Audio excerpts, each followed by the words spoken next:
नमस्कार, जीजे education point में मैं गार्गी गुप्ता आपका स्वागत करती हूँ। आज हम डिस्कस करेंगे 22 जुलाई 2018 में आए हुए ऐसे 25 क्वेश्चंस को जो एजुकेशन से रिलेटेड कुछ इम्पोर्टेंट टॉपिक से सिलेक्ट किए गए क्वेश्चंस हैं। स्टार्ट करते हैं। आज की भारतीय सामाजिक प्रणाली में समानता और उत्कृष्टता के लक्ष्यों को निम्नलिखित में से किस दर्शन के संदर्भ में दो विपरीत ध्रुवों के रूप में नहीं देखा जा सकता। इसमें बात हो रही है दो विपरीत ध्रुवों के रूप में। गांधी जी की का बुनियादी शिक्षा दर्शन, गांधी जी का बुनियादी शिक्षा दर्शन, डीवी का एक लघु समाज के रूप में विद्यालय संबंधी दर्शन, मोहम्मद का इस्लामिक दर्शन या शंकराचार्य का वेदांत दर्शन। आंसर है इसका शंकराचार्य के वेदांत दर्शन के संदर्भ में समानता और उत्कृष्टता के लक्ष्यों को दो विपरीत ध्रुवों के रूप में नहीं देखा जा सकता है। नेक्स्ट क्वेश्चन है, निम्नलिखित में से किस देश में शिक्षा के व्यावसायीकरण की अवधारणा पहले आई? तो यहाँ पर आंसर है संयुक्त राज्य अमेरिका में व्यावसायिक शिक्षा की अवधारणा पहले आई। अमेरिका ने तकनीकी ज्ञान के बल पर ही उन्नति करके अपनी अर्थव्यवस्था को सुदृढ़ किया। नेक्स्ट क्वेश्चन है, किसी विद्यालय में सहभागिता पूर्व नेतृत्व शैली को सर्वाधिक प्रभावी होने की संभावना तब होती है जब शिक्षक और विद्यार्थी कैसे हों? सक्षम और प्रतिबद्ध हों, सक्षम परंतु अप्रतिबद्ध हों, अक्षम परंतु प्रतिबद्ध हों, अक्षम और अप्रतिबद्ध हों। आंसर है इसका बी, सक्षम और अप्रतिबद्ध हों। किसी विद्यालय में सहभागिता पूर्व नेतृत्व शैली को सर्वाधिक प्रभावी होने की संभावना तब होती है जब शिक्षक और विद्यार्थी सक्षम परंतु अप्रतिबद्ध होते हैं। सहभागीपूर्ण नेतृत्व शैली इसमें विश्वास करता है कि प्रभावशाली निष्पादन के लिए प्रेरक तथा संतुष्टि प्रदान करने वाली है। नेक्स्ट क्वेश्चन है, एक अन्वेषण ने एक परीक्षण के आधार पर संख्यात्मक क्षमता के संबंध में विद्यार्थियों के समूह 4 समूहों को तुलना करने हेतु एनोवा का प्रयोग किया। मूल प्राप्तांकों के विश्लेषण के पश्चात निम्नलिखित परिणाम प्राप्त हुए। परिणाम इन्होंने ये बताए हैं, विचरणों का योग, वर्गों का योगफल, समूह के मध्य यह है डिग्री ऑफ फ्रीडम, समूह के मध्य का जो प्राप्तांक है वो ये है, वर्गों का योगफल ये है, समूह के भीतर के प्राप्तांक ये हैं। अब हमें F अनुपात का मान लगभग ज्ञात करना है। पहले देखते हैं एनोवा क्या है। एनोवा हमें क्या बताती है? ये बताती है कि टी टेस्ट की तरह एनोवा शून्य परिकल्पना का परीक्षण करता है। ये एक साधन के समान होता है। प्रायोगिक परिकल्पना जो होती है, साधन अलग अलग है उसके।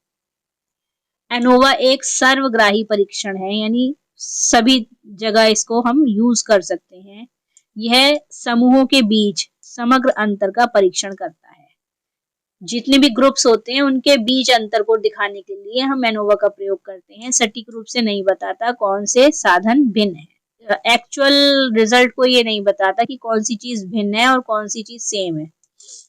अब देखते हैं इसका आंसर क्या होगा। देखिए, एफ टेस्ट निकालने के लिए हमें क्या करना है, डिग्री ऑफ फ्रीडम का भागफल करना है। डिग्री ऑफ फ्रीडम ये है, इसमें 3 और 36 है, तो 3 से 36 को डिवाइड कर देंगे, आंसर आ गया 12। वर्गों के योगफल का भागफल करना है, वर्गों का योगफल ये है, तो इन दोनों को हम डिवाइड कर देंगे। देखिए यहाँ पर हमने डिवाइड किया है, इसका आंसर ये आया।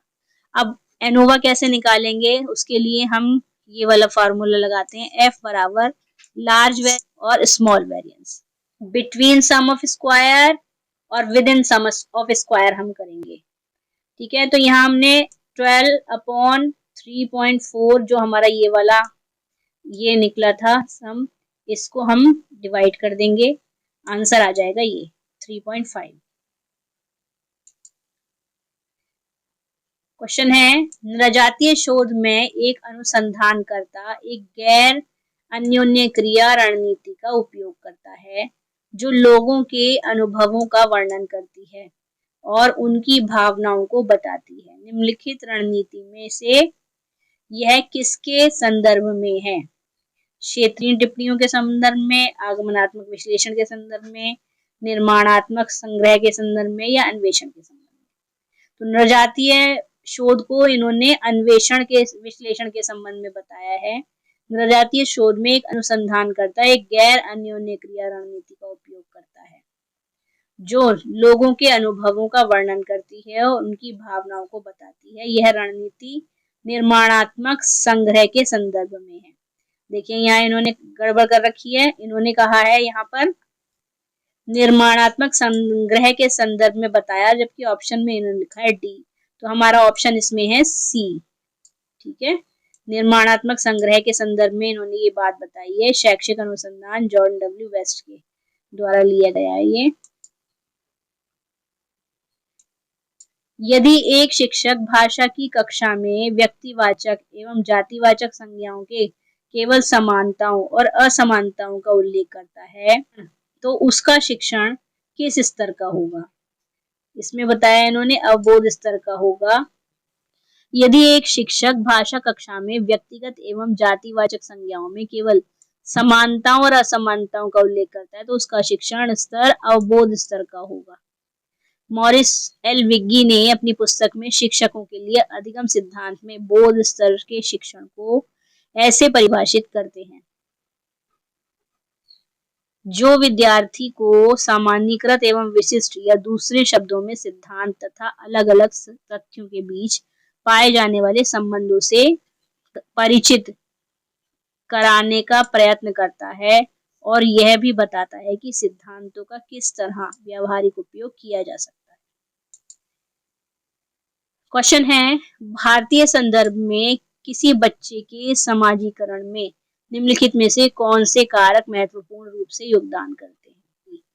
परिवार और उसके पड़ोस की अवस्थिति, विद्यालय में आयोजित होने वाले खेलकूद, किसी खास समुदाय से संबंध होना, परिवार की निरक्षरता, विखंडित परिवार के प्रतिकूल पारिवारिक वातावरण। तो इसमें क्या आंसर दिए हैं? परिवार और उसके पड़ोस की अवस्थिति, विद्यालय के आयोजित खेलकूद, परिवार की निरक्षरता। एक अणुकथात्मक अभिलेख निम्नलिखित में से किसके संबंध में एक वृत्तांत है? विद्यालय जीवन में महत्वपूर्ण आख्यान के संबंध में।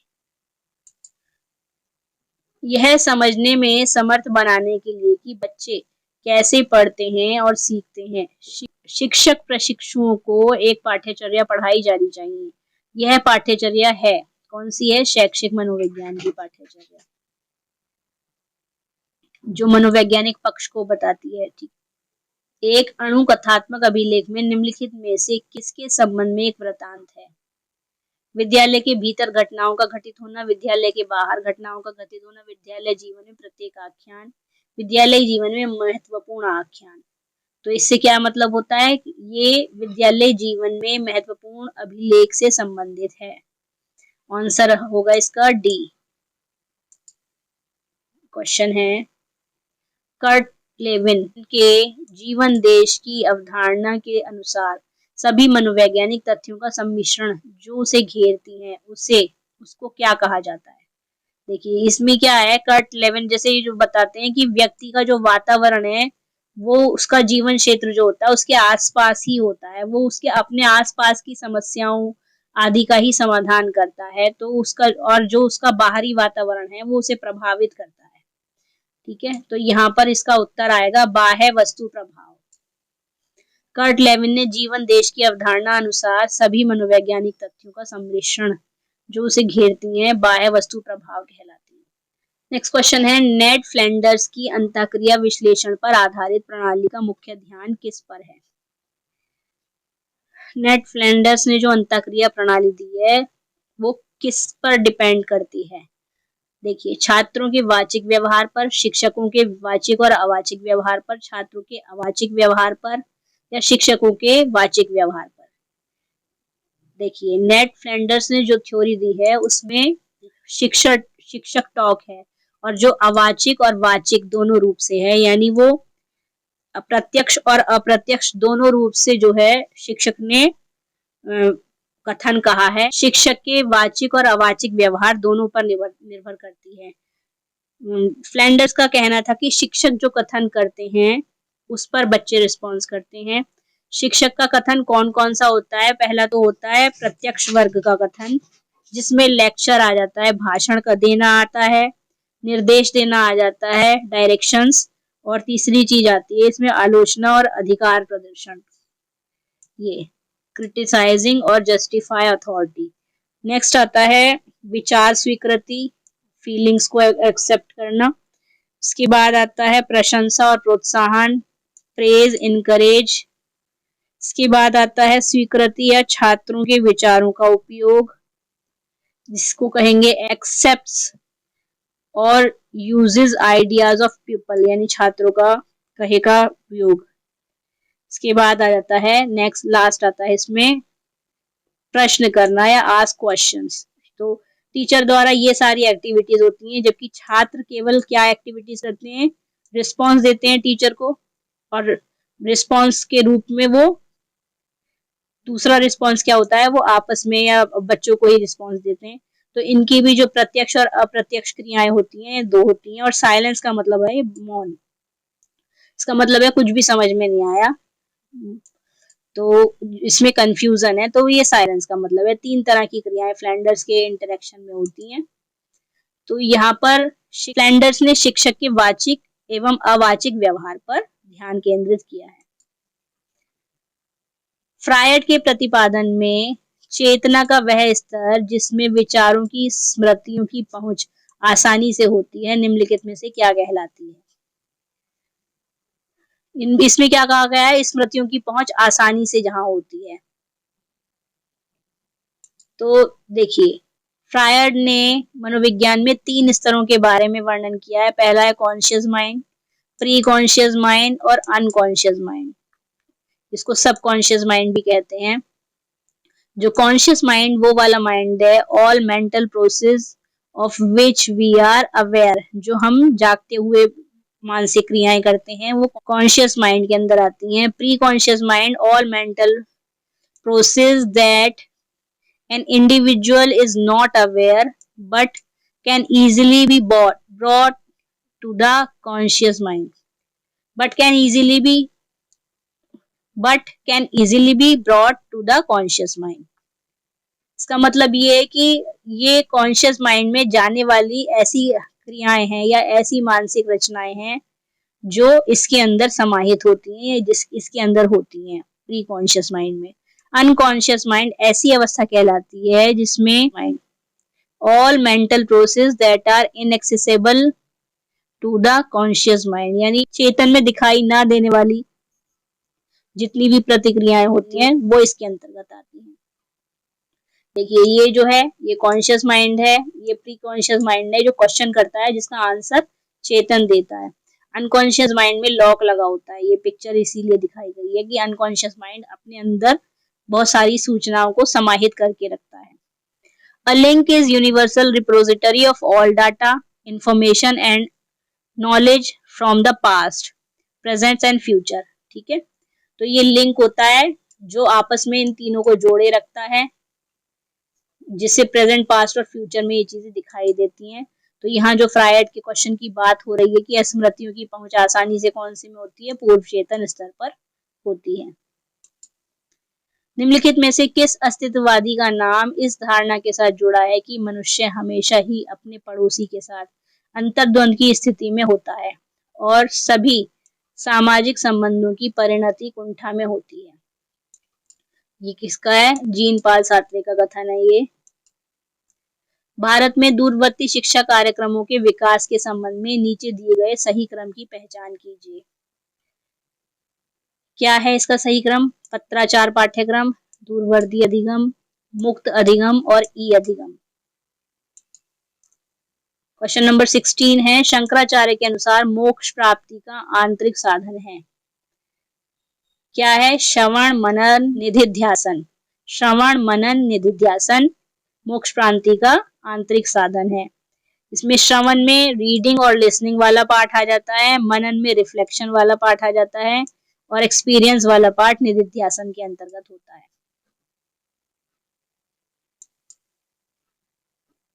निम्नलिखित में से किसके दार्शनिक अभ्युपगमन के अनुसार शिक्षा चेतना के निम्न स्तर को धीरे धीरे उसके उच्चतम स्तर पर ले जाती है, जिसे प्रज्ञान कहा जाता है। किसने दिया ये? अरबिंदो ने कहा है ये बात। नेक्स्ट क्वेश्चन है, कथनों का निम्नलिखित में से कौन सा सेट व्यक्ति की संवेगात्मक बुद्धि की प्रकृति और विशेषताओं को वर्णित करता है? उद्देश्य पूर्ण कार्य करने की क्षमता, भय और चिंता से लड़ने की क्षमता, अमूल चिंतन करने की क्षमता, संस्तुति के भाव को बढ़ाने की क्षमता, दूसरों के दृष्टिकोण से देखने की क्षमता, पूर्व अनुभवों से सीखने की क्षमता। तो इसमें क्या आंसर आ जाएगा? अमूल चिंतन करने की क्षमता, संतुष्टि के भाव को बढ़ाने की क्षमता और दूसरों के दृष्टिकोण से देखने की क्षमता। अभी ये एसक्यू आध्यात्मिक बुद्धि या इसे कह देंगे स्पिरिचुअल क्वाइटेंस की अवधारणा निम्नलिखित में से किस परिस्थितियों में सहायक होगी? इसमें आंसर है हमारा उन समस्याओं पर गौर करना जो वर्तमान परिस्थिति से परे हो या अलग हो। ठीक है, क्योंकि स्पिरिचुअल क्वाइटेंस की बात की गई है। स्पिरिचुअल जो चीजें होती हैं वो हमारी वर्तमान दुनिया में या इस दुनिया में दिखाई नहीं देते। ये पैरासाइकोलॉजी से रिलेटेड सब्जेक्ट कह सकते हैं इसे। यहाँ परे की बात की गई है, तो ये जो है ये वर्तमान परिस्थिति से परे की बात है। शैक्षणिक प्रबंधन के किस स्तर पर संकल्पनात्मक कौशल की सर्वाधिक जरूरत होती है? इसमें शैक्षिक प्रबंधन के शीर्ष प्रबंधन स्तर पर संकल्पनात्मक कौशल की सर्वाधिक जरूरत पड़ती है, क्योंकि इसके द्वारा समय के साथ सामंजस्य, संस्था की सफलता, दक्षता के साथ नियोजन आदि पर सकारात्मक प्रभाव पड़ता है। क्वेश्चन है, यदि किसी बालक को अपने माता पिता तथा शिक्षकों से बार बार अस्वीकृति, दंड तथा चिढ़ाए जाने की स्थिति का सामना करना पड़ता है, तो उसकी परिणति होगी कैसी होगी? वो बच्चा बाल अपराधी बन जाएगा या बाल अपराध की परिणति उसके अंदर होगी। उसमें कौन कौन से कारण होते हैं? आनुवांशिक कारण होते हैं, शारीरिक कारण होते हैं, आर्थिक कारण होते हैं, सामाजिक कारण होते हैं, विद्यालयी कारण होते हैं, जिसके कारण एक बच्चा बाल अपराधी बनता है।